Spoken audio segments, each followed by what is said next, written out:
On Thursday in Kabul, near the airport, where thousands of people have been gathering, both American citizens and Afghan civilians have been gathering to make their way out of the country, out of Afghanistan.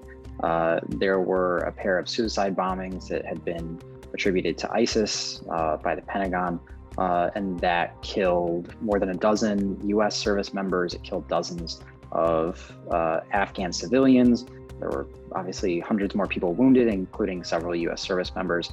And this was something that Biden administration officials had sort of been warning for days was a risk of this big evacuation effort at the airport, was that so many people were congregating in this one central area that it sort of became a target for terrorists, sort of, that they could wreak havoc, given that everybody was sort of gathering at this one airport.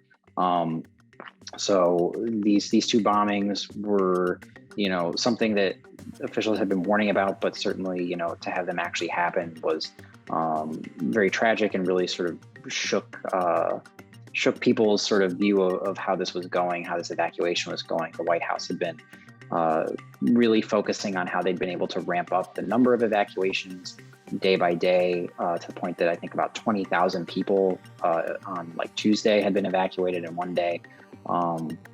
So this really sort of, resets the focus, I think, and really puts a lot of tension on this effort to get US troops out of Afghanistan by August 31st, which the Biden White House is sticking with.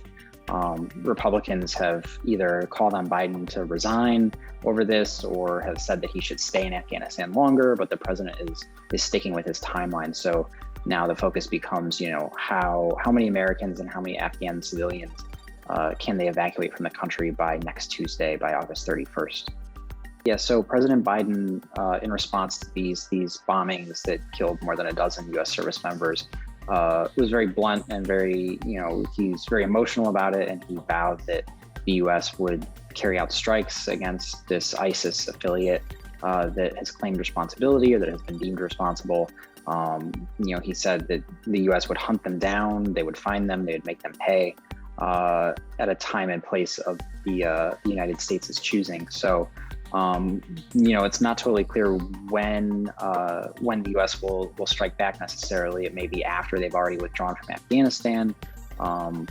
But he was very adamant that, these terrorists would pay a price for this, that the administration would respond with force.